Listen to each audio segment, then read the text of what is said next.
Very good morning friends. कैसे हो आप लोग। मैं आपको टीच करूंगा DT and IDT. DT direct taxation, IDT indirect taxation. और आपको ये सब्जेक्ट पढ़ के बहुत मजा आने वाला है क्योंकि जिंदगी में आपने ये सब्जेक्ट इस लेवल तक बहुत ज्यादा नहीं पढ़ा है। जो लोग ग्रेजुएशन करने के बाद डायरेक्ट एंट्री ले रहे हैं उन्होंने तो शायद पढ़ा भी हो ग्रेजुएशन में, लेकिन इस लेवल का नहीं पढ़ा होगा। और जो अपना फाउंडेशन क्लियर करके आ रहे हैं उनके लिए तो ये सब्जेक्ट बिल्कुल नया है। वो लाइफ में सब्जेक्ट को पहली बार पढ़ने वाले हैं और कोशिश रहेगी कि इस सब्जेक्ट को बहुत ज्यादा इंटरेस्टिंग बनाया जाए। इंटरेस्टिंग है भी, और मैंने कोशिश भी करी है कि इस सब्जेक्ट को मैं और ज्यादा से ज्यादा इंटरेस्टिंग बनाऊं, आपको समझ में आए ये सब्जेक्ट और आप अच्छा स्कोर भी कर सकते हो क्योंकि इसके अंदर प्रैक्टिकल्स भी बहुत सारे आपको मिलने वाले हैं। तो देखो, टैक्सेस जो होते हैं वो दो तरीके के होते हैं, direct taxes and indirect taxes. आपको ये पता है, direct taxes and indirect taxes. ये तो एक बहुत सिंपल सा क्वेश्चन है जो हर इंडियंस को पता होता है।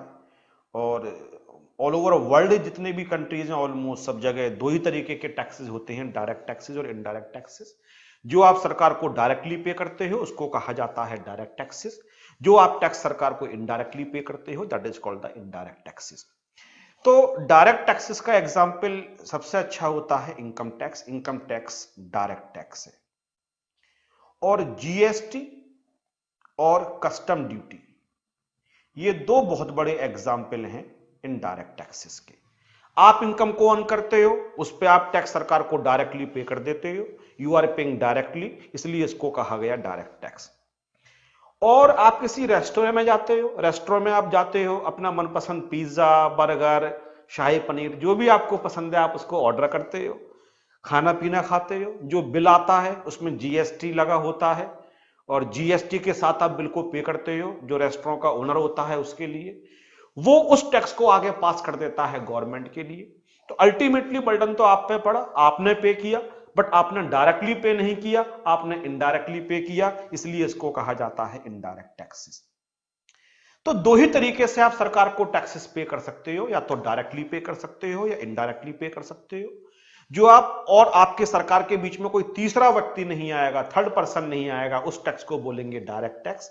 और जहां पे एक मिडिल मैन होगा, पहले वो आपसे कलेक्ट करेगा उसके बाद सरकार को देगा, उसको कहा जाएगा इनडायरेक्ट टैक्स। जैसे कि मैंने जीएसटी बोला। ऐसा भी कर सकता है कि वो पहले अपनी जेब से सरकार को पे कर दे फिर आपसे रिकवर कर ले, जैसे कस्टम ड्यूटी में। एक बहुत बड़ा बिजनेसमैन है, इंपोर्टर है, उसने गुड्स को इंडिया के बाहर से इंपोर्ट किया।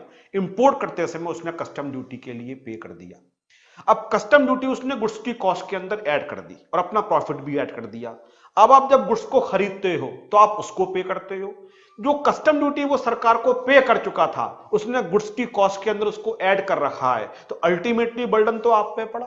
लेकिन आपने डायरेक्टली सरकार को नहीं दिया, उसने पहले सरकार को दे रखा था और फिर आपसे रिकवर कर लिया, इसलिए कस्टम ड्यूटी को भी बोला जाता है इनडायरेक्ट टैक्सेस। पहले हम बहुत सारे एग्जाम्पल इनडायरेक्ट टैक्सेस के बच्चों को बताया करते थे। मैन्युफैक्चरिंग पे लगता था उसको एक्साइज ड्यूटी कहा जाता था, सेम स्टेट में लगता था उसको वेट कहा जाता था अगर गुड्स सेल होती थी सेम स्टेट में। जो सर्विसेज पे लगता था उसको सर्विस टैक्स कहा जाता था। लेकिन इन सबको अब जीएसटी के अंदर सबस्यूम कर दिया गया है, जीएसटी के अंदर समाहित कर दिया गया है। तो बहुत सारे टैक्सेस को मिला के एक नया इनडायरेक्ट टैक्स बना दिया गया है, गुड्स एंड सर्विसेज टैक्स। अब उसको जीएसटी कहा जाता है। तो मेन डिफरेंस तो यही है कि जो टैक्स आप सरकार को डायरेक्टली पे करते हो डायरेक्ट टैक्स, जो इनडायरेक्टली पे करोगे इनडायरेक्ट टैक्सेस। बहुत सारे एग्जांपल और भी पॉसिबल हैं but these are the main examples. तो इनकम टैक्स क्योंकि सबसे बड़ा डायरेक्ट टैक्स है, सबसे ज्यादा रेवेन्यू का कलेक्शन जो डायरेक्टली सरकार को होता है वो इनकम टैक्स का होता है, इसलिए हम लोग जनरली इंटरचेंजेबली बोल देते हैं। हम कौन सा सब्जेक्ट पढ़ रहे हैं, डायरेक्ट टैक्स पढ़ रहे हैं, या हम बोल देते हैं कि हम इनकम टैक्स पढ़ रहे हैं। लेकिन अगर देखा जाए तो इंटरचेंजेबली आप यूज नहीं कर सकते हो। सारे के सारे डायरेक्ट टैक्सेस होंगे ये जरूरी नहीं है, लेकिन डायरेक्ट टैक्स इनकम टैक्स भी है, ये बात कंफर्म्ड है। इनकम टैक्स डायरेक्ट टैक्स है, लेकिन इनकम टैक्स के अलावा और भी टैक्स डायरेक्ट टैक्सेस हो सकते हैं। तो अगर इन जनरल बोला जाए कि हम डायरेक्ट टैक्स को स्टडी कर रहे हैं, इसका मतलब हो सकता है कि आप एक से ज्यादा टैक्स को, इनकम टैक्स के अलावा कोई और भी डायरेक्ट टैक्स आप पढ़ रहे हो। लेकिन क्योंकि इनकम टैक्स डायरेक्ट टैक्स का सबसे बड़ा एग्जाम्पल है, सरकार के लिए सबसे बड़ा सोर्स होता है रेवेन्यू का, इसलिए जनरली हम ये बोल देते हैं कि हमारे सब्जेक्ट का नाम डायरेक्ट टैक्स है, या फिर हम बोल देते हैं हमारे सब्जेक्ट का नाम, हमारे पेपर का नाम इनकम टैक्स है।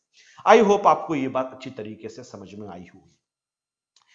बच्चे ये पूछते हैं सरकार हमसे टैक्सेस क्यों लेती है, इसको भी छोटा सा डिस्कस कर लेते हैं, तब आगे चलेंगे। पहले मैं डेफिनेटली इनकम टैक्स को शुरू करूंगा और फिर मैं आपको जीएसटी और कस्टम ड्यूटी की क्लासेस भी साथ साथ प्रोवाइड करूंगा, लेकिन पहले डेफिनेटली मैं इनकम टैक्स के लिए स्टार्ट करूंगा। देखो, देश चलाने के लिए सरकार को पैसा चाहिए, और वो पैसा सरकार हम लोगों से टैक्स की फॉर्म में कलेक्ट करती है, और फिर फैसिलिटीज की फॉर्म में वो पैसा हमें वापस कर दिया जाता है।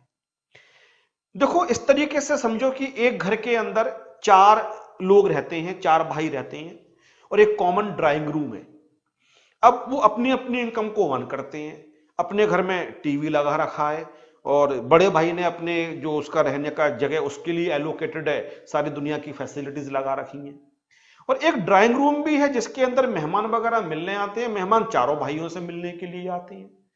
तो वो चारों भाई मिलकर डिसाइड करते हैं, ऐसा करते हैं, एक बॉक्स बना लेते हैं, और इसमें थोड़ा थोड़ा पैसा अपनी इनकम का डाल दिया करेंगे, और जो गेस्ट वगैरह आएंगे उनकी जो जरूरतें होंगी, प्लस उनके जो नाश्ते वगैरह के लिए पैसा चाहिए होगा, ड्राइंग रूम को मैनेज करने के लिए, उस बॉक्स में से खर्च करते रहेंगे। तो हमारी जो जरूरतें होती हैं वो 2 लेवल पे होती हैं। एक तो हमारी जरूरत वेरी पर्सनल लेवल पे होती है, जो बिल्कुल व्यक्तिगत होती है, और एक हमारी जरूरत ऐसी होती है जो कॉमन होती है, जो मेरी जरूरत है वही मेरे पड़ोसी की जरूरत है, वही मेरे और जो साथ में रहते हैं उनकी जरूरत है, और जो मुझसे दूर भी रहता है उसकी भी वो जरूरत है। तो उस पैसा जो मैं कमा रहा हूं उसके 2 हिस्से कर देते हैं। एक हिस्सा तो मैं इसलिए रख लेता हूं कि मैं अपनी जरूरतों को पूरा करूंगा, मुझे अपने बच्चों की एजुकेशन फीस देनी है, मुझे अपने घर के लिए एलपीजी सिलेंडर खरीदना है, मुझे अपने खाने पीने का सामान खरीदना है, ये मेरी पर्सनल रिक्वायरमेंट्स हो गई। लेकिन कुछ जरूरतें ऐसी हैं, जब सड़क पर चलेंगे तो मेट्रो चाहिए।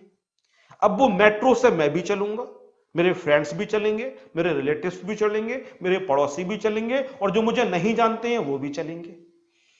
इसी तरीके से आपको सड़क अच्छी चाहिए, आपको इंफ्रास्ट्रक्चर चाहिए, आपको फ्लाईओवर चाहिए, आपको ब्रिज चाहिए, आपको सैटेलाइट चाहिए। आप ये चाहते हो जो हमारे पड़ोसी देश है उनसे हमारा मुल्क सेफ भी रहे, रहना भी चाहिए सेफ, तो हमें आर्मी भी अपनी अच्छी चाहिए, उन आर्मी के लोगों को हमारे लिए सैलरी भी देनी पड़ेगी। अब वो केवल जो आर्मी पर्सनल है वो केवल मेरे लिए तो अपने देश को सेफ नहीं कर रहे हैं, जितने भी देश के अंदर रहते हैं सभी की सेफ्टी के लिए वहां पे तैनात है, उनकी सैलरी देनी पड़ेगी, उन लोगों के लिए वेपन्स खरीदने पड़ेंगे, आर्म्स खरीदने पड़ेंगे। तो सरकार को ये सारे काम करने के लिए जो कॉमन काम है, जो लार्जली सोसाइटी को प्रभावित करते हैं, इफेक्ट करते हैं, जो एक लार्ज लेवल पे आपकी लाइफ को बेटर बनाते हैं, देश के बेनिफिट के लिए होते हैं, हमारा कंट्री प्रोग्रेस करे इसके लिए खर्चा किया जाता है। जैसे इसरो ने अभी चंद्रमा पे भेजा था चंद्रयान, वो बिल्कुल लास्ट मोमेंट पर जाके थोड़ा सा कनेक्शन टूट गया और हम सबको डिसअपॉइंटमेंट हुआ, लेकिन अनाउंसमेंट इसरो ने कर दिया है कि बहुत जल्दी इसरो चंद्रयान 3 भी लॉन्च करने वाला है, और वी होप कि वहां पे पहुंचेगा। तो हमारे लिए प्राउड मूवमेंट होता, हम बहुत सारे नए नए इन्वेस्टिगेशंस करते, चंद्रमा के बारे में पता चलता, फ्यूचर में हो सकता है वहां पे आदमी के रहने की पॉसिबिलिटीज को हम तलाशते। ये अर्थ कभी छोटा पड़ जाएगा तो वहां पे लोगों को माइग्रेट करना पड़ेगा, अर्थ पे किसी भी तरीके की कोई विपत्ति फ्यूचर में आती है, स्टीफन हॉकिंग्स कह के ही गए थे कि 1000 साल की लाइफ अर्थ पे बची हुई है, इतना तो आप भी पढ़ते होगे न्यूज़पेपर वगैरह के अंदर। तो सोचो, जो सरकार है वो हमारे प्रेजेंट और फ्यूचर को सेव करने के लिए, बेटर करने के लिए क्या क्या करती है। मैं दिल्ली में रहकर क्लासेस रिकॉर्ड करता हूं, हालांकि कुछ लोग आपके उड़ीसा में भी क्लासेस खरीदते हैं, वेस्ट बंगाल में खरीदते हैं, हैदराबाद में कुछ लोगों ने खरीदा हुआ है, उत्तराखंड में खरीदा हुआ है, ऑलमोस्ट सारे ही स्टेट्स में स्टूडेंट्स खरीद रहे हैं। तो मुझे नहीं पता कि आपके स्टेट गवर्नमेंट ने, आपके जो भी गवर्नमेंट है उसने क्या आपके लिए प्रोवाइड किया है, लेकिन दिल्ली में पिछले कुछ सालों में किसी भी पार्टी की सरकार रही हो, कितना ज्यादा दिल्ली के अंदर विकास किया गया, डेवलपमेंट किया गया। दिल्ली में बहुत सारे फ्लाईओवर्स बनाए गए हैं, दिल्ली में पार्क्स को मेंटेन किया गया है, जो हमारे यहाँ की म्यूनिसिपैलिटी के पार्क्स हैं उसमें ओपन जिम लगाई गई है, जगह जगह उन पार्क्स को प्रॉपर तरीके से मेंटेन किया जाता है। तो सरकार हर लेवल पे मेरी लाइफ को और आपकी लाइफ को बेटर बनाने की कोशिश कर रही है। तो सरकार कहती है इसके लिए पैसा कहां से आएगा? तो जो भी पैसा हम लोग कमाते हैं उसमें से कुछ पैसा तो हमारी पर्सनल नीड्स के लिए होता है और कुछ हम सरकार को दे देते हैं, और जो सरकार के पास पूल बन जाता है, सरकार के पास कॉमन फंडिंग टैक्सेस की होती है, वो हमारे लिए ही, हमारे बेनिफिट के लिए ही फैसिलिटीज की फॉर्म में हमको वापस कर दिया जाता है और हमें उसको फिर बेनिफिट मिलता है। इसलिए मैं हमेशा कहता हूं कि हर सिटीजन को टैक्स ईमानदारी से ऑनेस्टली पे करना चाहिए। सर फिर पे क्यों नहीं करते हैं? क्योंकि वो बेनिफिट्स कई बार आपको दिखाई नहीं पड़ते हैं। ऑनेस्टली अगर सरकार काम करे तो वो बेनिफिट्स आपको दिखाई पड़ेंगे और फिर उसके बाद आपको टैक्स पे करने में जरा भी डिफिकल्टी नहीं होगी, क्योंकि वो बेनिफिट्स आपके लिए विजिबल है।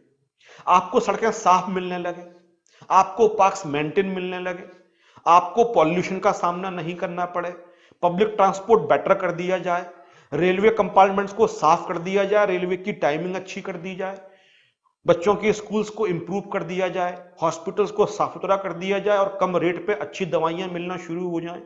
कम से कम सरकार यही काम कर दे तो आपको दिखाई पड़ने लगेगा कि मेरा पैसा मेरे लिए खर्च किया जा रहा है।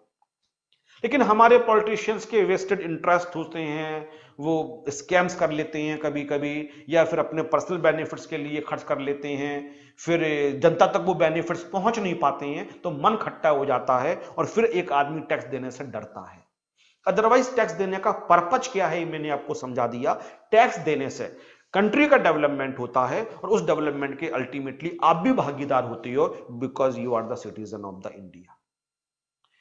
तो टैक्स पे करना चाहिए और वो आपको बेनिफिट्स की फॉर्म में वापस मिलेगा, सेफ्टी की फॉर्म में वापस मिलेगा, सिक्योरिटीज की फॉर्म में वापस मिलेगा, साइंस की फॉर्म में वापस मिलेगा एंड डिफरेंट इंफ्रास्ट्रक्चर फैसिलिटीज की फॉर्म में आपके लिए वो टैक्सेस वापस किए जाएंगे। तो जो टैक्स सरकार हमसे लेती है वो कौन सी सरकार लेगी ये भी डिसाइड करना जरूरी है। सेंट्रल गवर्नमेंट लेगी या स्टेट गवर्नमेंट लेगी? फेडरल सिस्टम है, आपको इतना भी पता है। एक हमारी यूनियन गवर्नमेंट है जिसको सेंट्रल गवर्नमेंट भी कहा जाता है, जिसके हेड प्राइम मिनिस्टर्स होते हैं। इस समय मोदी जी प्राइम मिनिस्टर हैं। फिर बहुत सारे स्टेट्स हैं जिसकी गवर्नमेंट स्टेट गवर्नमेंट कहा जाता है, जिसका हेड चीफ मिनिस्टर होता है, जैसे दिल्ली के अरविंद केजरीवाल जी हैं। इसी तरीके से यूपी के योगी आदित्यनाथ जी आपके चीफ मिनिस्टर हैं, एमपी के हैं, राजस्थान के हैं, हरियाणा के मोहनलाल खट्टर जी आपके चीफ मिनिस्टर हैं, और जिस स्टेट में भी आप रहते हो वहां आपके चीफ मिनिस्टर्स होंगे। तो एक राज्य सरकार है जो केवल अपने स्टेट के लोगों को इंप्रूव करने के लिए पैसा खर्च कर रही है, वहां पे एडमिनिस्ट्रेशन दे रही है और वहां पे सरकार चला रही है। तो कुछ पैसा तो सेंट्रल गवर्नमेंट को चाहिए, कुछ पैसा स्टेट गवर्नमेंट को चाहिए। सेंट्रल गवर्नमेंट के पास जो डिपार्टमेंट्स हैं, सेंट्रल गवर्नमेंट वहां पैसा खर्च करेगी। जो स्टेट गवर्नमेंट के जुरिस्डिक्शंस में आता है, स्टेट गवर्नमेंट उस चीज को इंप्रूव करेगी। तो ये कैसे डिसाइड किया जाए कि कौन सा टैक्स किसके पास जाना चाहिए? तो कॉन्स्टिट्यूशन के अंदर 3 लिस्ट दे रखी है। एक लिस्ट को कहा जाता है यूनियन लिस्ट, एक को कहा जाता है स्टेट लिस्ट और एक को कहा जाता है कॉन्करेंट लिस्ट।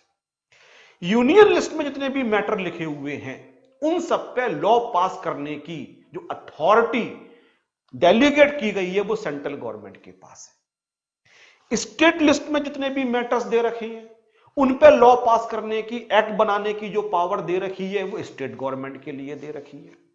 और जिन मैटर्स पे, चाहे फाइनेंशियल मैटर्स हो चाहे नॉन फाइनेंशियल मैटर्स हो, कोई भी कानून इंडिया में पास होगा उसकी पावर गवर्नमेंट के पास आनी चाहिए कॉन्स्टिट्यूशन से। और उन सारे मैटर्स को 3 लिस्ट में डिवाइड किया गया है, union list, state list and the concurrent list. बहुत पहले यह समझ लिया गया था कि कन्फ्लिक्ट नहीं हो स्टेट गवर्नमेंट और सेंट्रल गवर्नमेंट के बीच में, टकराव नहीं हो, इसलिए उन दोनों का जुरिस्डिक्शंस पहले ही डिवाइड कर दिया गया। कौन से मैटर्स सेंट्रल गवर्नमेंट्स को दिए जा रहे हैं और कौन से स्टेट गवर्नमेंट को दिए जा रहे हैं, और कुछ कॉन्करेंट लिस्ट में डाले गए हैं, वहां सेंट्रल गवर्नमेंट के पास भी पावर है लेजिस्लेशन पास करने की और स्टेट गवर्नमेंट के पास भी। हमें बाकी मैटर्स से मतलब नहीं है, हम तो अपने उन एक्ट की बात करेंगे जो हमें पढ़ना है। हम इनकम टैक्स की बात करेंगे, हम जीएसटी की बात करेंगे, हम कस्टम ड्यूटी की बात करेंगे। जो इनकम टैक्स है वो यूनियन लिस्ट के अंदर दे रखा है। तो इनकम टैक्स से रिलेटेड कोई भी एक्ट पास किया जाएगा, इनकम टैक्स का जो लेवी होगा, इनकम टैक्स का जो कलेक्शन होगा, उसकी सारी की सारी पावर सेंट्रल गवर्नमेंट को दे रखी है, यूनियन गवर्नमेंट को दे रखी है। इसलिए जो हम टैक्स पे करते हैं वो डायरेक्टली सेंट्रल गवर्नमेंट के पास जाता है, जिसको हम डायरेक्ट टैक्स या इनकम टैक्स कह रहे हैं। इसीलिए मैं दिल्ली में खड़े होकर टीच कर रहा हूं और राजस्थान का स्टूडेंट पढ़ रहा है, और दोनों स्टेट में प्रोविजन सेम है, क्योंकि स्टेट के लेवल पर पढ़ाया ही नहीं जा रहा है, यूनियन लेवल पर टीच किया जा रहा है, इंडिया के लेवल पर टीच किया जा रहा है। उत्तराखंड में रह के आप कोई भी कोर्स कर रहे हो तब भी डीटी का सिलेबस सेम होगा, राजस्थान में रह के कोर्स कर रहे हो आप तो अभी सेम होगा, आप केरला में रह के कर रहे हो तब भी सेम सिलेबस होगा, तेलंगाना में रहते हो तब भी सेम सिलेबस होगा, क्योंकि वो टैक्स सेंट्रल गवर्नमेंट को जाना है, जो पूरे इंडिया में सेम गवर्नमेंट है, एक ही गवर्नमेंट है। इसी तरीके से कस्टम ड्यूटी भी आपका यूनियन लिस्ट में दे रखा है। जो हम कस्टम ड्यूटी पे करते हैं वो राज्य सरकार स्टेट गवर्नमेंट को पे नहीं करते हैं, वो हम सेंट्रल गवर्नमेंट को पे करते हैं। इसलिए कस्टम ड्यूटी के जो रेट्स होंगे वो पूरे इंडिया में सेम चल रहे होंगे जब आप गुड्स को इंपोर्ट करते हैं। अब जीएसटी जो होता है, जीएसटी आने के बाद ये कॉम्प्लिकेटेड इश्यू हो चुका है, इसको हम कभी बाद में फ्यूचर में डिस्कस करेंगे। एक बोला जाता है सीजीएसटी, एक बोला जाता है SGST, central goods and service tax, और एसजीएस का मतलब हो गया state government goods and services tax.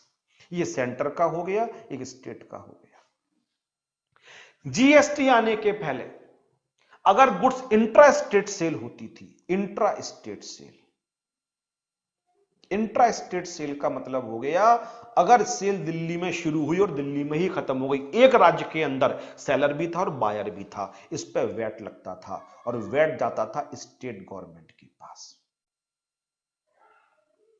लेकिन इंटर स्टेट सेल होती थी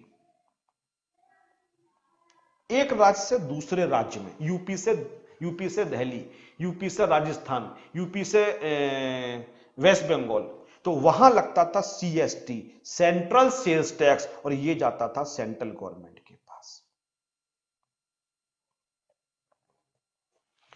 कौन सा टैक्स किस सरकार के पास जाएगा ये पहले से डिसाइडेड है।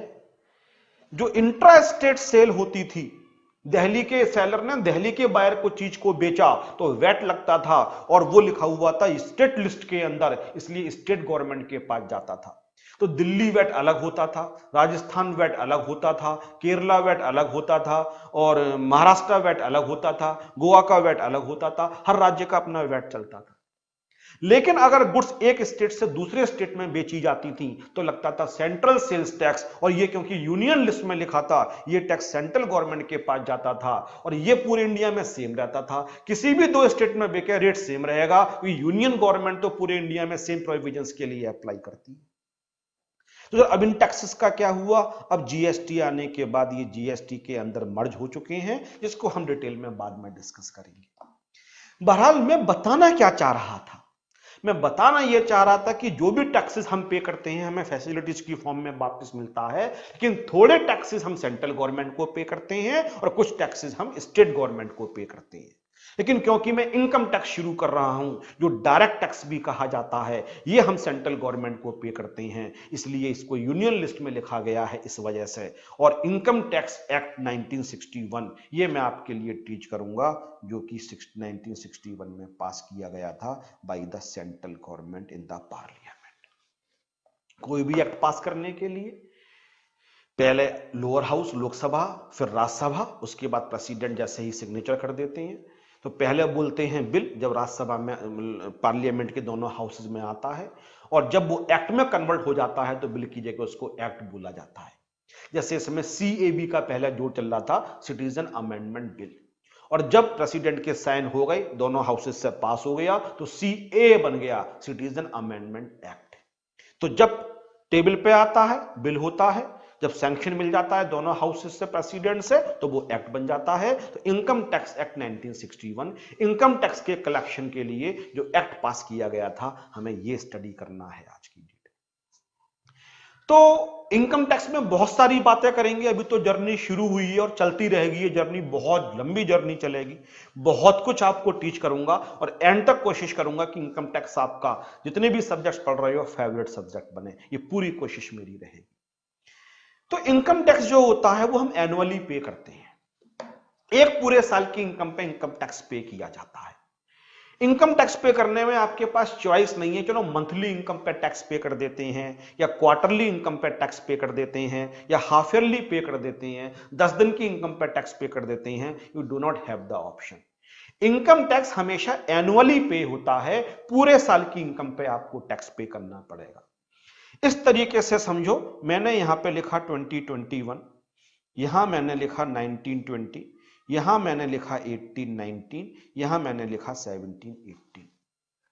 एक बात और बता दूं, इनकम टैक्स में ईयर का 99% प्लेसेस पे मतलब होगा फाइनेंशियल ईयर।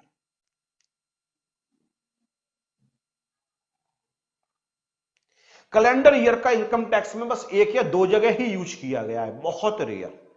इनकम टैक्स में जहां भी ईयर लिखा हुआ है तो फाइनेंशियल ईयर लिखा हुआ है। कैलेंडर ईयर जो होता है वो जैन से लेकर दिसंबर होता है, और जो फाइनेंशियल ईयर होता है वो अप्रैल से लेकर मार्च होता है।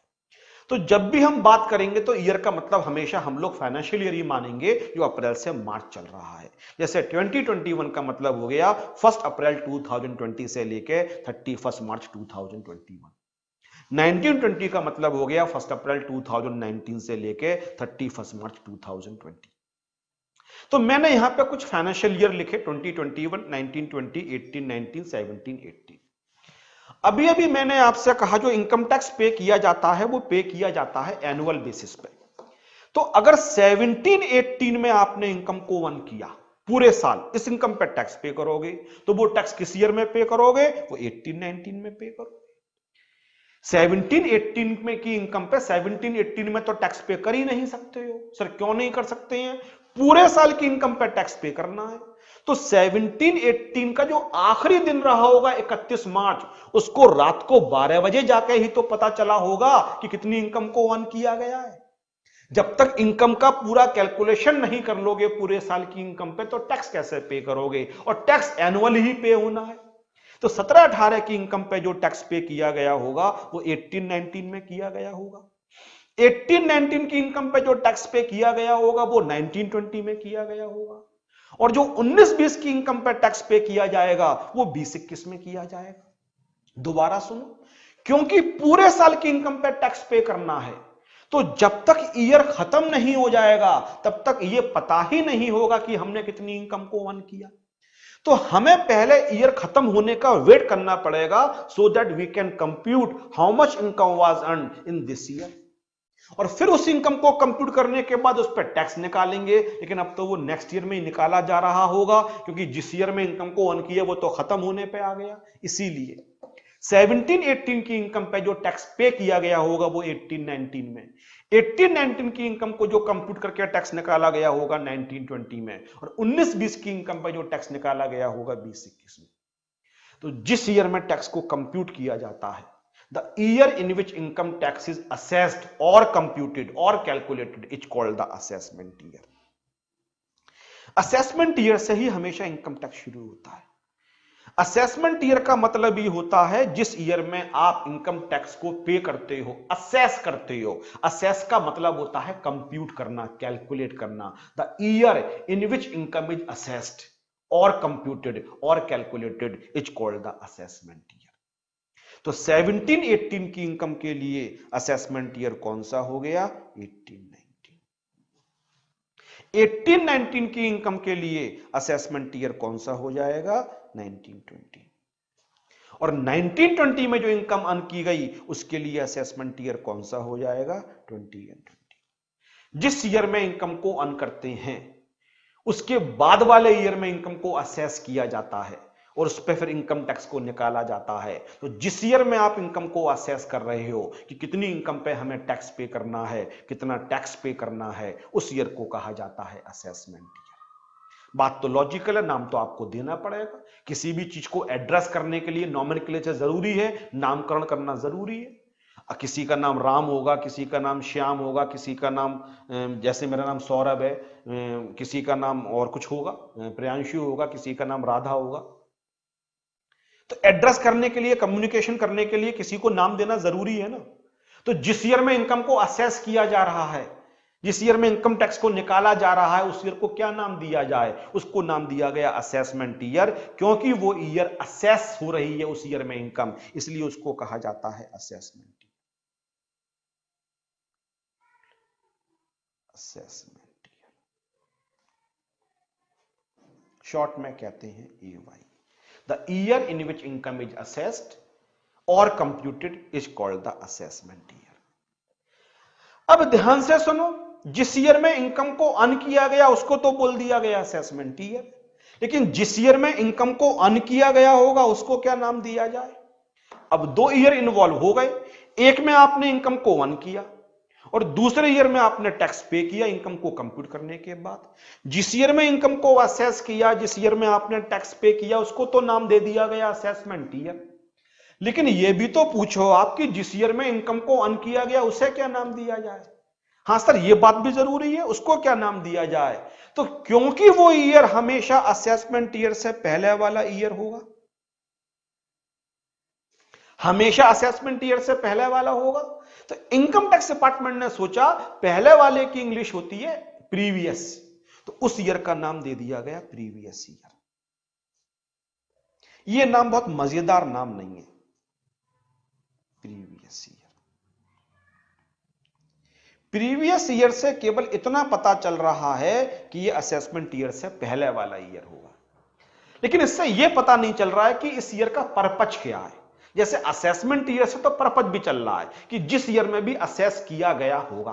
अब इनकम टैक्स पढ़ रहे हैं तो इस ईयर में इनकम और इनकम टैक्स को असेस किया गया होगा, लेकिन प्रीवियस ईयर नाम से यह पता नहीं चल रहा है कि इस ईयर में हुआ क्या होगा। हां, यह पता चल रहा है कि असेसमेंट ईयर से पहले वाला ईयर है, तो कॉमन सेंस लगाएंगे, क्योंकि असेसमेंट ईयर से पहले वाले ईयर में इनकम को अर्न किया जाता है, तो प्रीवियस ईयर की डेफिनेशन हो गई the year in which income is earned is called the previous year. जिस ईयर में इनकम को अर्न किया जाता है उसको प्रीवियस ईयर कहा जाता है। क्या मेरी बात समझ पाए जो मैंने आपको समझाने की कोशिश करी? Try to understand my point. बहुत ही मैं अच्छी बात आपके लिए बता रहा हूं। जिस ईयर में आपने इनकम टैक्स को कंप्यूट किया दैट इज असेसमेंट ईयर, तो इनकम डेफिनेटली उससे पहले वाले ईयर में अर्न की गई होगी, तो उसको नाम किया दीजिए, क्योंकि वो हमेशा असेसमेंट ईयर से पहले वाला ईयर होगा, इसलिए उसके नाम दे दिया गया प्रीवियस ईयर, और इस तरीके से कॉम्बिनेशन बन गया। अगर असेसमेंट ईयर 18-19 है तो प्रीवियस ईयर हो जाएगा 17-18। अगर असेसमेंट ईयर 19-20 है तो प्रीवियस ईयर हो जाएगा 18-19। अगर असेसमेंट ईयर 20-21 है तो प्रीवियस ईयर हो जाएगा 19-20। देखो, जो मैं बोल रहा हूं उस बात को ध्यान से समझना, वरना गलती कर दोगे। ध्यान से सुनना मेरी बात के लिए। मैं ये नहीं बोल रहा हूं कि 17-18 प्रीवियस ईयर है इसलिए असेसमेंट ईयर 18-19 होगा। मैंने बल्कि ये बोला कि अगर असेसमेंट ईयर 18-19 है तो प्रीवियस ईयर 17-18 होगा। सर डिफरेंस है, डेफिनेटली डिफरेंस है। मैंने ये नहीं बोला कि 18-19 प्रीवियस ईयर है तो असेसमेंट ईयर 19-20 होगा। मैंने कहा क्योंकि असेसमेंट ईयर 19-20 है इसलिए प्रीवियस ईयर 18-19 होगा। एंड सिमिलरली आई सेड अगर असेसमेंट ईयर 20-21 है तो प्रीवियस ईयर 19-20 होगा। सर ऐसा क्यों कह रहे हो? देखो, प्रीवियस का मतलब होता है पहले वाला, तो हमें यह बताना पहले चाहिए कि किससे पहले वाला। आप समझो बात के लिए, हम प्रीवियस ईयर को आइसोलेशन में नहीं बोल सकते हैं, हम प्रीवियस ईयर को इंडिपेंडेंटली नहीं बोल सकते हैं। यह रेस्पेक्टिव टर्म है, किसी के साथ ही बोला जाएगा, क्योंकि पहले वाला तो आपको बताना पड़ेगा किससे पहले वाला। तो इसीलिए क्योंकि असेसमेंट ईयर से पहले वाला होगा तो पहले हमें बोलना चाहिए असेसमेंट ईयर, उसके बाद हमें बोलना चाहिए प्रीवियस ईयर।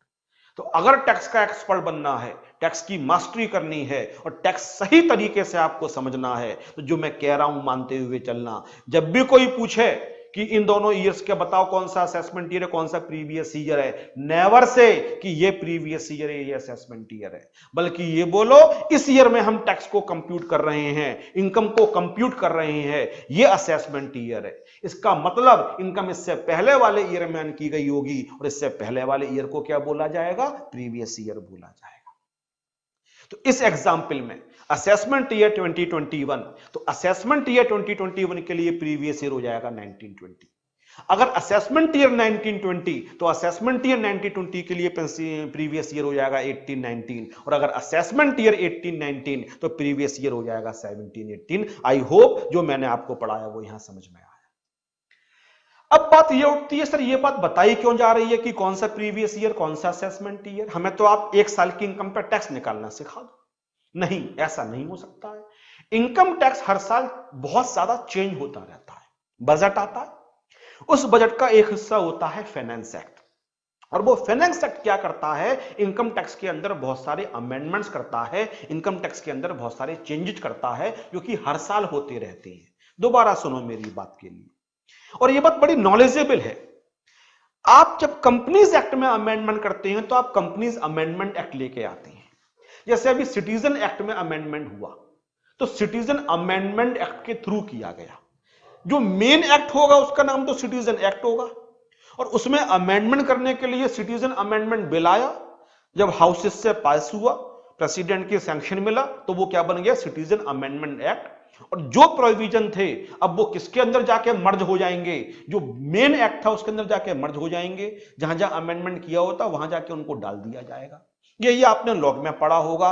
कंपनीज एक्ट 2013 में कोई भी अमेंडमेंट किया जाएगा तो पहले हाउस में क्या आएगा, पार्लियामेंट के अंदर क्या आएगा, कंपनीज अमेंडमेंट बिल।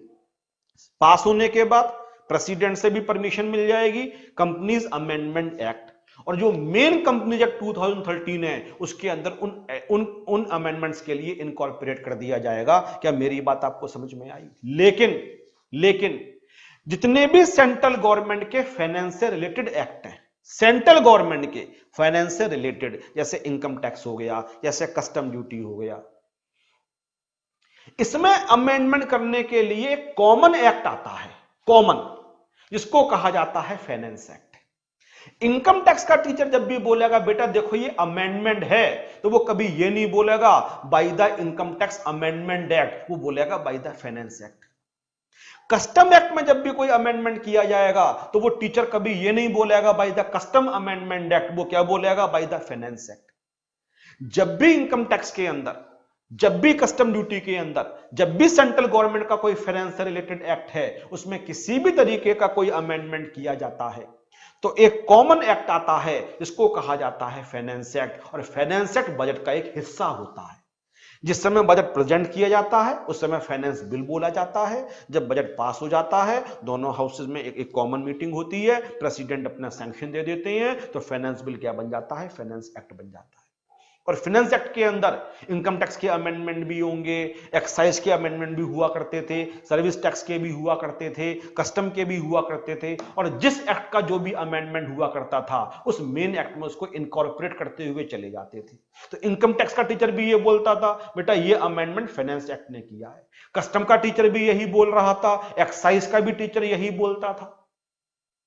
तो इनकम टैक्स एक्ट में बहुत सारे चेंजेस करता है रिलेवेंट फाइनेंस एक्ट। जो फाइनेंस एक्ट आता है वो इनकम टैक्स में हर साल बहुत सारे चेंजेस करता है। सर चेंजेस क्यों किए जाते हैं? देश की रिक्वायरमेंट के हिसाब से, जो सिचुएशन चल रही है, सरकार को क्या चीज प्रमोट करनी है, सरकार को क्या चीज डिमोट करनी है। आप कहां टैक्स की चोरी कर रहे थे तो उन प्रोविजंस को और भी ट्रांसपेरेंट बनाना है। कहां पे सरकार किस चीज में और ज्यादा बेनिफिट देना चाहती है, कौन सी नई चीजें इनकम टैक्स में इंट्रोड्यूस करना चाहती है, कौन सी चीजों का मतलब खत्म हो गया उनको टैक्स से हटाना चाहती है। सरकार की जो पॉलिसी मेकिंग बॉडी होती है वो बहुत सारे डिसीजन लेती है फाइनेंस से रिलेटेड टैक्स को कलेक्शन करने के लिए। तो हर साल इनकम टैक्स एक्ट में बहुत सारे अमेंडमेंट्स किए जाते हैं। तो हम जो प्रोविजंस पढ़ेंगे वो पढ़ेंगे जो हमारे असेसमेंट ईयर के लिए एप्लीकेबल होंगे। इस वजह से फर्क क्या पड़ता है, अमेंडमेंट्स की वजह से हर साल टैक्स का रेट भी चेंज हो सकता है, टैक्स के प्रोविजंस भी चेंज हो सकते हैं, इनकम को निकालने का मेथड भी चेंज हो सकता है। बात सुनो, अगर कोई कहता है कि मेरी इनकम 6 लाख रुपए थी 4 साल पहले और मैंने उस इनकम पे असेसमेंट में इतना टैक्स पे किया था, आज वो कहता है कि मेरी इनकम दोबारा से 6 लाख है, मैं उतना ही टैक्स पे कर दूं, दो डिफरेंट क्वेश्चन हो गए। उस ईयर की बात छोड़ो, उस ईयर में कंप्यूटेशन का क्या तरीका हुआ करता था, कौन सा बेनिफिट मिलता था, कौन सा बेनिफिट नहीं मिलता था, टैक्स का रेट क्या चला चलता था, वी आर नॉट बॉदर। भाई साहब ये बताओ, अब जो टैक्स पे कर रहे हो उस समय कौन से प्रोविजन से एप्लीकेबल हैं, उसके अकॉर्डिंग आपकी इनकम को कंप्यूट किया जाएगा, और इस समय जो रेट्स एप्लीकेबल हैं वो आपकी इनकम पे लगाए जाएंगे। इसलिए इनकम टैक्स में ये बताना बहुत जरूरी होता है कि हमारे लिए कौन सा असेसमेंट ईयर है, और असेसमेंट ईयर पता चल गया तो प्रीवियस ईयर तो उससे पहले वाला होगा, इमीडिएटली पता चल जाएगा, और हम वही प्रोविजंस पढ़ेंगे जो उस असेसमेंट ईयर के लिए एप्लीकेबल होंगे। ये बात अच्छे तरीके से कान खोल के सुन लो, कोई भी पुरानी बुक टच मत कर लेना, उसके प्रोविजंस आपको धोखा दे जाएंगे, you can lose your marks in the examinations. जितने भी बच्चे यहां पढ़ रहे हैं उनके जो एग्जाम्स होने वाले हैं वो 20 और 21 में होने वाले हैं। आप पूछो आपका एग्जाम कब है? हाँ सर 20-21 में हमारा एग्जाम होगा, और अगर आपका एग्जाम 20-21 में होगा तो 20-21 में आप एग्जामिनेशन हॉल में बैठ के उस पर्सन की इनकम को कंप्यूट कर रहे होगे, उस पर टैक्स निकाल रहे होगे। इसलिए आप लोगों के एग्जाम के लिए असेसमेंट ईयर हो गया 20 एंड 21। और क्योंकि 20-21 में आपको इनकम कंप्यूट की जा रही है, इसका मतलब उस पर्सन ने, जिस पर्सन की भी इनकम आप निकाल रहे हो, वो किस ईयर में अर्न करी होगी? सर 20-21 से पहले वाले ईयर में अर्न करी होगी, तो प्रीवियस ईयर कौन सा हो जाएगा? 1920 हो जाएगा। अब ये डिसाइड हो गया, अब ये चेंज नहीं होगा आप लोगों के लिए जो 20-21 में पेपर देने वाले हैं, क्योंकि 2021 में आप उस आदमी की इनकम को कंप्यूट करके टैक्स निकालोगे। जो असेसमेंट कर रहे हो 20-21 में कर रहे हो, तो आप लोगों के एग्जाम के लिए असेसमेंट ईयर हो गया 20-21। और क्योंकि 20-21 असेसमेंट ईयर है, इसलिए पेपर में जो भी इनकम के पर्टिकुलर्स आपको दे रखे होंगे वो 20-21 से पहले वाले ईयर में अर्न किए गए होंगे। इसलिए आपके एग्जाम के लिए रेलेवेंट प्रीवियस ईयर हो गया 1920। जिस ईयर में इनकम और इनकम टैक्स को असेस करते हैं उसको कहा जाता है असेसमेंट ईयर, और जिस ईयर में उस इनकम को अर्न किया जाता है वो इससे इमीडिएटली पहले वाला ईयर होता है, उसको कहा जाता है previous year. And for your examination assessment year is 2021 and the previous year is 1920। और हमें जो एग्जाम में अपने पढ़ना पड़ेगा तो वो हो गया फाइनेंस एक्ट 2009। जो फाइनेंस एक्ट 2019 आया था तो 19-20 में जो इनकम कमाई जाएगी उसके लिए आया, मतलब 20-21 में जो इनकम को असेस किया जाएगा उसके लिए था। तो वो सारे अमेंडमेंट्स हमें पढ़ने हैं जो फाइनेंस एक्ट 2019 ने इनकम टैक्स एक्ट 1961 के अंदर इनकॉर्पोरेट किए थे। अब दोबारा बजट आने वाला है, बहुत जल्दी फेब में आने वाला है बजट, और वो बजट होगा फाइनेंस एक्ट 2020, उसमें एक हिस्सा होगा। आपको वो बजट नहीं देखना है, उसके प्रोविजंस अपने कान में नहीं डालने हैं। जो फाइनेंस एक्ट 2020 से अमेंडमेंट होंगे वो प्रीवियस ईयर 2021 के लिए होंगे। मतलब असेसमेंट ईयर कौन सा हो जाएगा? 21-22। तब तक तो हम लोग फाइनल में आ चुके होंगे, हम फाइनल में देखेंगे उस फाइनेंस बिल के लिए, फाइनेंस एक्ट के लिए। जो 20-21 में एग्जाम दे रहे हैं उनके लिए जो रिलेवेंट फाइनेंस एक्ट होगा वो होगा फाइनेंस एक्ट 2019। कान खोल के सुन लो, जहां भी मैं बोल लूं this amendment by finance act 2019, बस समझ लेना हमारे नंबर पक्के हो गए। जो भी अमेंडमेंट्स होते हैं उसके पेपर में आने के चांसेस एकदम से शूट कर जाते हैं, इंक्रीज कर जाते हैं। तो सर इसकी लॉ में डेफिनेशन भी बता दो, वो बाद में, उस डेफिनेशन को बाद में देखेंगे जो एक्ट में लिखी हुई है।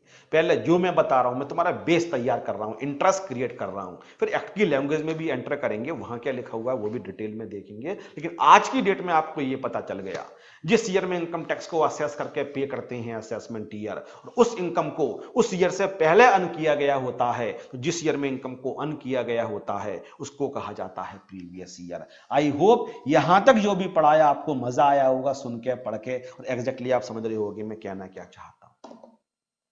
इसके बाद एक बात और करते हैं, इसके बाद एक मजेदार बात यह करते हैं पढ़ने वाली, और जो आपको समझने वाली बात है।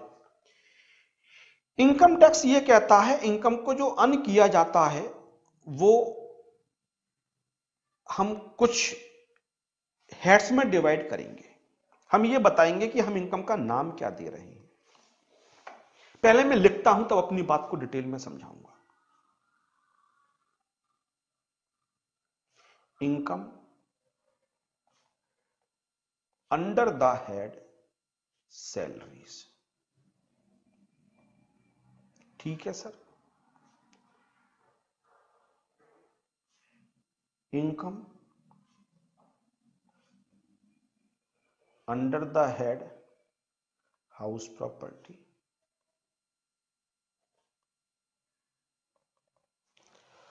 एक मिनट बेटा,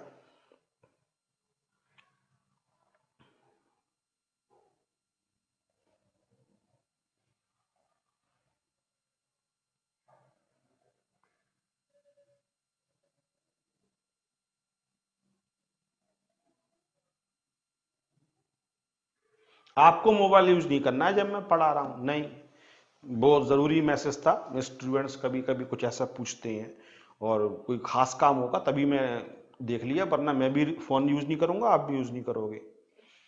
और तीसरा, income under the head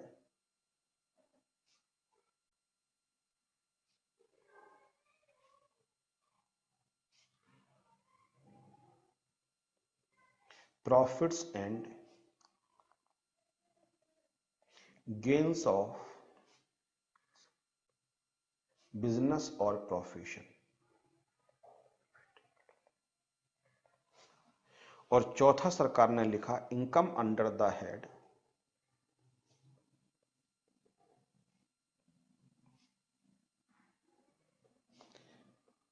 capital gains.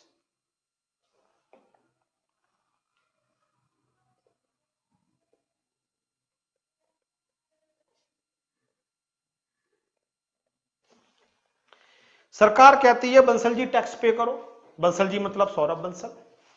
मैं कहता हूं ठीक है मैं टैक्स पे कर देता हूं। बोले जो आप 90-20 में इनकम को अर्न कर रहे हो उस पर आपको टैक्स 20-21 में पे करना पड़ेगा। मैंने कहा सर अभी तो जनवरी चल रही है, अभी तो और भी अर्न करूंगा, अभी तो बहुत सारी पेन ड्राइव्स मेरी बिकेंगी, एक तो फेस टू फेस है वहां से भी फीस आएगी, तो जैन अभी खत्म हो जाए, फैब खत्म हो जाए, 31 मार्च को ये प्रीवियस ईयर खत्म हो जाएगा, उसके बाद हम टैक्स निकालना शुरू कर देंगे और फिर हम पे कर देंगे असेसमेंट ईयर में। सरकार ने कहा ठीक। अब हम उसको कंप्यूट कैसे करेंगे? तो सरकार मुझसे पूछती है बंसल जी आप कौन सी इनकम को अर्न करते हो? मैं कहता हूं उससे क्या फर्क पड़ता है, इनकम आ रही है, इनकम को निकालूं, खर्चे माइनस कर दूंगा। बोले नहीं, इनकम के कंप्यूट करने का तरीका भी डिफरेंट होगा। इनकम को निकालने का प्रायोरिटी मेन तो वो ही रहेगा, इनकम में से खर्चे माइनस करो, लेकिन बहुत सारे प्रोविजंस डिफरेंट भी हो सकते हैं और वो इस पर डिपेंड करेगा कि आपकी नेचर ऑफ इनकम क्या है। मैंने सरकार से कहा नेचर ऑफ इनकम से आपका क्या मतलब? बोले इनकम को हम बेसिकली 4 हेड्स में डिवाइड कर रहे हैं। अगर आप एज एन एम्प्लॉय अर्न कर रहे हो फ्रॉम योर एम्प्लॉयर तो उसको हम बोलेंगे सैलरी इनकम। अगर आप अपने घर को लेट आउट करते हो और आपको रेंटल इनकम हो रही है, घर को लेट आउट करने से, तो उसको नाम दिया गया income under the head house property. अगर आप रेंटल इनकम को अर्न कर रहे हो तो उसको हम नाम देंगे income under the head house property. ठीक है सर। बोले अगर आप किसी भी तरीके का बिजनेस या प्रोफेशन कैरी करते हो, किसी भी तरीके का बिजनेस या प्रोफेशन, बिजनेस का मतलब होता है गुड्स को मैन्युफैक्चर या ट्रेडिंग वगैरह करना, और प्रोफेशन का मतलब होता है स्किल्ड बेस होती है, टैलेंट बेस होती है, उसको हम बोलेंगे पीजीबीपी। पीजीबीपी शॉर्ट में बोलते हैं, वैसे नाम है profits and gains of business and profession.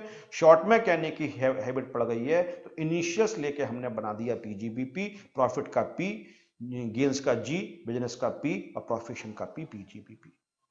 और बोले अगर आप अपनी एसेट्स को बेचते हो, एसेट्स के लिए ट्रांसफर ऑफ कैपिटल एसेट्स।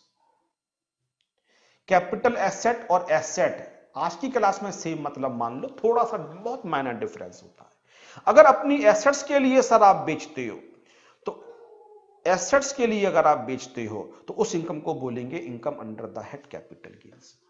और बात भी सही है, आप एसेट को बेचते हो तो वो तो रेवेन्यू नेचर की नहीं है, वो तो कैपिटल नेचर की है, उसको बोला जाएगा कैपिटल गेन। अब आपको मैं बता रहा हूं कि आप अपने आसपास नजर डाल के देखो, अपने पेरेंट्स के बारे में सोचो, आपके भाई बहन अगर इनकम को अर्न कर रहे हैं उसके बारे में सोचो, अपने रिलेटिव्स के बारे में सोचो, फ्रेंड्स के बारे में सोचो, रिलेटिव्स के बारे में सोचो, सेलेब्स के बारे में सोचो, सेलिब्रिटीज हैं जिनको भी आप जानते हो, और सोचो ये किस तरीके से इनकम को अर्न कर रहे हैं, तो आपको 99.9% इन 4 में ही फॉल करते हुए मिलेंगे सारे लोग। अगर एम्प्लॉयर एम्प्लॉय का रिलेशन है, आप जॉब करते हो तो सैलरी इनकम हो जाएगी, अगर आपने अपने घर को किराए पे दिया हुआ है तो रेंटल इनकम हो जाएगी, आप अगर बिजनेस करते हो या talent base skilled base income को अर्न करते हो तो आपका पीजीबीपी हो जाएगा। और अगर आपके लिए किसी भी तरीके की एसेट्स को बेचते हो, आपने कभी अपना घर बेच दिया, आपने कभी अपनी ज्वेलरी बेच दी, उसको बोलेंगे income under the head capital gain. एक छोटी सी बात बता दूं, बात में तो डिटेल में डिस्कस करना ही है, मैं बेसिक्स पढ़ा रहा हूं, इनकम टैक्स में इंटरेस्ट क्रिएट कर रहा हूं आपका, तो आप अपना कोई कोर्स जो भी है कर लेते हो। एक डॉक्टर है, वो डॉक्टर एमबीबीएस करने के बाद, एमएसएमडी करने के बाद, सपोज करते हैं अपना क्लिनिक खोल लेता है, अपना एक खोल के डॉक्टरी अपनी कर रहा है, प्रैक्टिस कर रहा है, बोलेंगे income under the head PGBP because he is providing professional services. लेकिन अगर वो डॉक्टर किसी हॉस्पिटल में एज एन एम्प्लॉय ज्वाइन कर लेता है, तो अब क्योंकि एम्प्लॉय एम्प्लॉय का रिलेशन हो गया, तो अब इसके लिए पीजीबीपी नहीं बोला जाएगा, अब इसको income under the head salaries बोला जाएगा। ये क्वेश्चन हम सैलरी में डिस्कस करते हैं कि एक डॉक्टर अगर अपनी प्रैक्टिस कर रहा है और किसी हॉस्पिटल में एज एन एम्प्लॉय कर रहा है, तो हाउ टू फाइंड आउट कि कौन सी इनकम सैलरी में जाएगी, कौन सी पीजीबीपी में जाएगी। लेकिन यहां लॉजिक के थ्रू आपको भी तो समझ में आ रहा होगा मैं कहना क्या चाहता हूं। आप में से कोई सीए कर रहा है, सीए करने के बाद अपनी प्रैक्टिस करते हो, तो definitely you are providing professional services, उसको बोलेंगे income under the head PGBP. लेकिन सीए करने के बाद आप एज ए ऑडिटर किसी कंपनी को ज्वाइन कर लेते हो, अब आपका जो रिलेशन हो गया वो एम्प्लॉय एम्प्लॉय का हो गया, वो आपकी इनकम को बोला जाएगा income under the head salaries.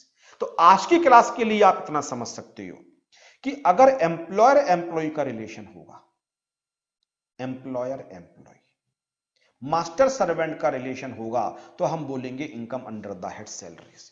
और अगर ये रिलेशन नहीं होगा तो बोला जाएगा पीजीबीपी। आप अपनी प्रैक्टिस कर रहे हो, अपनी मर्जी के मालिक हो, कोई आपके ऊपर नहीं बैठ के आपको टर्म्स और डिक्टेट कर रहा है, पीजीबीपी। कोई आपके ऊपर बैठा हुआ है जो आपसे काम करवाने के आपको पैसे दे रहा है, आप अपनी मर्जी के मालिक नहीं हो, आपका एम्प्लॉय एम्प्लॉय का रिलेशन है, that is income under the head salaries. इसी तरीके से एक बात मैं और भी बता दूं, एक आदमी बिल्डर है, वो 50 मकान बना के बेचता है, और मैं भी अपना मकान बेचता हूं। जो बहुत सारे मकान बना के बेच रहा है उसके लिए तो बिजनेस हो गया, लेकिन मेरे लिए तो मकान मेरा इन्वेस्टमेंट था, मेरी तो एसेट थी, मेरे लिए कैपिटल गेन हो गया। तो एक ज्वेलरी शॉप वाला है, वो भी ज्वेलरी बेच रहा है, कुछ ज्वेलरी मैंने भी किसी टाइम पर खरीदी थी, आज मैं बेचता हूं। ज्वेलरी शॉप वाले के लिए ज्वेलरी होगी वो पीजीबीपी हेड में जाएगी, लेकिन मैं ज्वेलरी को बेचता हूं तो कैपिटल गेन्स में जाएगी। आप समझो, बिजनेस की चीज होती है स्टॉक इन ट्रेड, और एसेट और स्टॉक इन ट्रेड में तो डिफरेंस, आप तो अकाउंट्स के सब्जेक्ट हो, आपको अच्छी तरीके से पता है। कोई चीज दुकान में रखी होती है स्टॉक इन ट्रेड, घर के लॉकर में रखी होती है इन्वेस्टमेंट एसेट्स। मेरा घर पर्सनल मेरे लिए इन्वेस्टमेंट है, एसेट है, लेकिन बिल्डर के लिए जैसे लोग पंखे बेचते हैं, जैसे एसी बेचते हैं, जैसे टीवी बेचते हैं, वो मकान बेच रहा है, उसके लिए वो एसेट नहीं है, उसके लिए वो स्टॉक इन ट्रेड है। उसके लिए इनकम का हेड, इनकम की नेचर पीजीबीपी की मानी जाएगी, लेकिन मेरे लिए इनकम मानी जाएगी कैपिटल गेन्स की। अगर मैं अपनी ज्वेलरी बेचता हूं तो मेरे लिए इन्वेस्टमेंट था, मैं टीचर हूं, उसमें मैंने इन्वेस्ट किया था, एसेट है, मेरे लिए कैपिटल गेन की इनकम होगी। लेकिन ज्वेलर के लिए, जिसने ज्वेलरी शॉप रन कर रहा है, उसके तो स्टॉक इन ट्रेड के तरीके से है, उसके लिए पीजीबीपी की इनकम होनी चाहिए। बहुत ही अंडरस्टूड बातें समझ में आ रहा होगा। तो इस क्लास को देखने के बाद आप नीचे उतरते हो, एक महाशय आपको पकड़ के कहते हैं बेटा क्या कर रहे हो, आप अपने कोर्स का नाम बताते हो। वो कहते हैं बेटा मैं गोल्ड बेच के आ रहा हूं, अब इनकम टैक्स में इनकम को कंप्यूट करना है, मैं समझ नहीं पा रहा हूं कि कौन से चैप्टर के प्रोविजंस लगाऊं। तो एक ही बात, आपके पास जो ज्वेलरी या गोल्ड था वो एज ए इन्वेस्टमेंट्स था या as a stock in trade था। वो कहता है बेटा मैं तो डॉक्टर हूं, मेरे पास पैसा था, मैंने गोल्ड खरीद लिया, अब बेच दिया इन्वेस्टमेंट्स के तरीके से। आपकी इनकम वैसे कंप्यूट की जाएगी जैसे कैपिटल गेन चैप्टर में लिखा हुआ है। बोले बेटा मेरी तो ज्वेलरी की शॉप है, मैं तो खरीदता रहता हूं, बेचता रहता हूं, तो he was holding the asset as a stock in trade. अब उसकी इनकम को निकालने का तरीका वो होगा जो income under the head profit and gains of business of profession में लिखा हुआ है, थोड़े डिफरेंट तरीके से उसकी इनकम निकाली जाएगी। लेकिन बात यहां खत्म नहीं होती है, बात यहां से शुरू होती है, और बात शुरू होकर 5वें हेड में जाती है।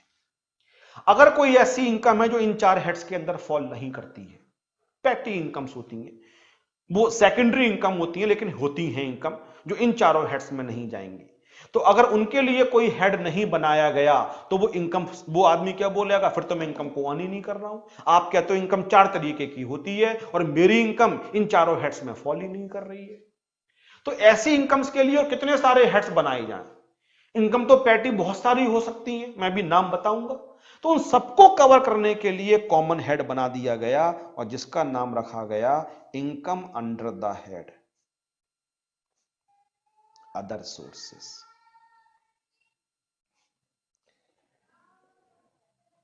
और मालूम है क्या लिखा गया, the income which does not fall under above 4 head, जो ऊपर लिखे 4 हेड्स में फॉल नहीं करेगी तो उसका ऑटोमेटिकली हेड क्या हो जाएगा, income under the head house property.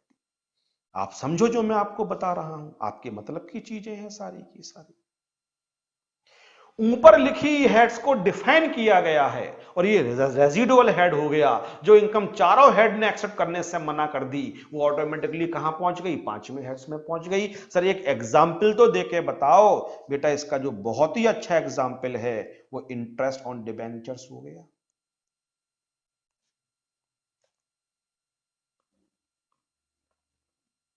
मेरे पास डिबेंचर्स हैं, डिबेंचर्स में मुझे इंटरेस्ट मिलता है, क्या बताओ सैलरी इनकम है, नहीं। क्या रेंटल इनकम है, नहीं। क्या बिजनेस की इनकम है, नहीं। क्या क्या क्या कैपिटल गेन है, कैपिटल गेन तब होगा जब डिबेंचर को बेचूंगा। Debenture is investment asset, debentures पे इंटरेस्ट मिल रहा है क्योंकि ये चारों हेड्स में नहीं जा रही है, तो ये क्या हो गई, income under the head other sources. इसका एक एग्जांपल और भी है, डिविडेंड ऑन शेयर्स। हाँ सर ये तो बहुत है। आपके दिमाग में स्मगलिंग आया होगा, आपके दिमाग में पिक पॉकेटिंग आया होगा, आपके दिमाग में सड़क में पड़ी हुई चीज मिल गई ये आया होगा। यही चलता है तुम्हारा दिमाग। इतने सालों से पढ़ा रहा हूं, 2003 एंड 4 में पहला बैच पढ़ाया था, 16-17 ईयर्स हो गए, मुझे पता है दिमाग कहां जाता है। उनको भी डिस्कस करेंगे बाद में। अभी उन इनकम की बात कर लेते हैं जो कमाई जाती हैं, जो एक सोफिस्टिकेटेड तरीके से कमाई जा रही हैं। किसी के पास शेयर्स है, अगर वो शेयर को बेचता है तो कैपिटल गेन होगा। बेच नहीं रहा है शेयर्स को, शेयर्स पे उसको डिविडेंड मिल रहा है, कंपनी को प्रॉफिट हुआ, कंपनी डिक्लेयर्ड द डिविडेंड। अब उसकी जो इनकम होगी उसकी इनकम अदर सोर्सेस के अंदर जाएगी, क्योंकि डिविडेंड ना तो सैलरी में आ रही है, ना रेंटल इनकम है, ना बिजनेस प्रोफेशन की इनकम है, ना कैपिटल नेचर की है। जो चारों में नहीं गई, income under the head other sources. इसमें एक इनकम और भी बताता हूं, कैजुअल इनकम। जितनी भी कैजुअल इनकम होती है, कैजुअल इनकम का मतलब होता है जो बाई चांस होती है या ड्रॉ ऑफ लॉट्स के थ्रू होती है या फिर इलेक्ट्रॉनिक मीडिया पे जितने भी गेम शोज आते हैं,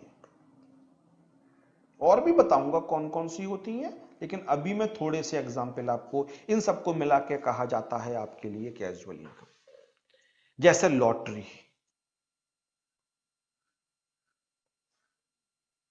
जैसे गैम्बलिंग, जैसे क्रॉस वर्ल्ड पजल्स,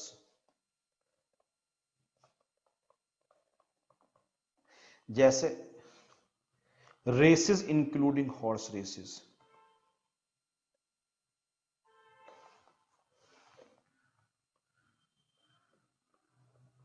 जैसे केबीसी। या तो बाई चांस हो या ड्रॉ ऑफ लॉट्स के थ्रू हो या मीडिया, इलेक्ट्रॉनिक मीडिया पे कोई भी गेम शो चल रहा हो। जैसे अब लॉटरी है बाई चांस, गैम्बलिंग है बाई चांस, क्रॉसवर्ड पजल्स आपने देखा होगा, आप एक अखबार में आती है क्रॉसवर्ड पजल्स, लेफ्ट से राइट फिल करो, अप से बिलो फिल करो, तो आप उस पजल को फिल करके आप न्यूज़पेपर वालों को भेज देते हो। अब पूरे इंडिया से एंट्रीज आई होंगी, उनके ड्रॉ निकाला गया होगा, तो क्या हो गया, ड्रॉ ऑफ लॉट्स, बहुत सारी में से एक चुनी गई होगी, तो ये भी एक तरीके से बाई चांस नेचर की हो गई। रेसेस, आप किसी रेस कोर्स में जाते हो, आपने फिल्मों में देखा होगा बहुत सारे हॉर्सेस दौड़ रहे हैं और लोग पैसे लगा रहे हैं उसके ऊपर, तो ये क्या हो गया, बाई चांस कौन सा घोड़ा जीतता है, तो ये किस नेचर की हो गई, कैजुअल नेचर की हो गई, इसको कैजुअल इनकम बोला जाता है। इलेक्ट्रॉनिक मीडिया पे जितने भी गेम शो आते हैं, जैसे कौन बनेगा करोड़पति, सलमान खान का 10 का दम, इसमें जो भी प्राइज मनी होता है उसको भी कैजुअल इनकम बोला जाता है। और इन सब के लिए जो हेड ऑफ इनकम माना जाता है वो अदर सोर्सेज, क्योंकि ना तो सैलरी इनकम है, ना हाउस प्रॉपर्टी की इनकम है, ना पीजीबीपी की इनकम है, ना किसी कैपिटल एसेट को बेचा गया, इसलिए इसके लिए हेड माना जाता है income under the head other sources. मैं यहां खड़े होकर अदर सोर्सेज पे 1 घंटे 2 घंटे 3 घंटे पढ़ा दूं, क्योंकि पूरा चैप्टर है। लेकिन आज बेसिक की क्लास है, आज मेरी बात समझने की कोशिश करो। जो भी आपको इनकम मिले, जो अर्न की गई है, अगर वो ऊपर लिखे 4 हेड्स के अंदर नहीं जाती है तो किस हेड में आ जाएगी? Income under the head other sources. और उसी के अकॉर्डिंग आपको कंप्यूट करना पड़ेगा जो इस चैप्टर के प्रोविजंस होंगे, फिर उस पर आपको टैक्स पे करना पड़ेगा। तो अभी तक मैंने आपको थोड़ी बात तो ये बताई कि टैक्स 2 तरीके के होते हैं। फिर हमने ये डिस्कस किया कि हम टैक्स सरकार को पे क्यों करते हैं, उस पर भी आप कन्विंस हुए होंगे।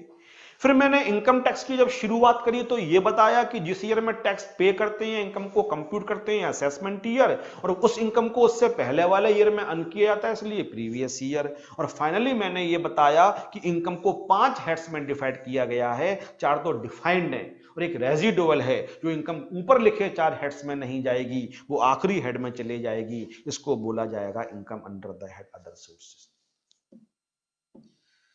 अब थोड़ा रेस्ट करो, आप रेस्ट करो, सोचो सर ने पढ़ाया क्या। इन बातों को आपने कॉपी पर नोट कर लिया होगा। तरीका क्या रहेगा?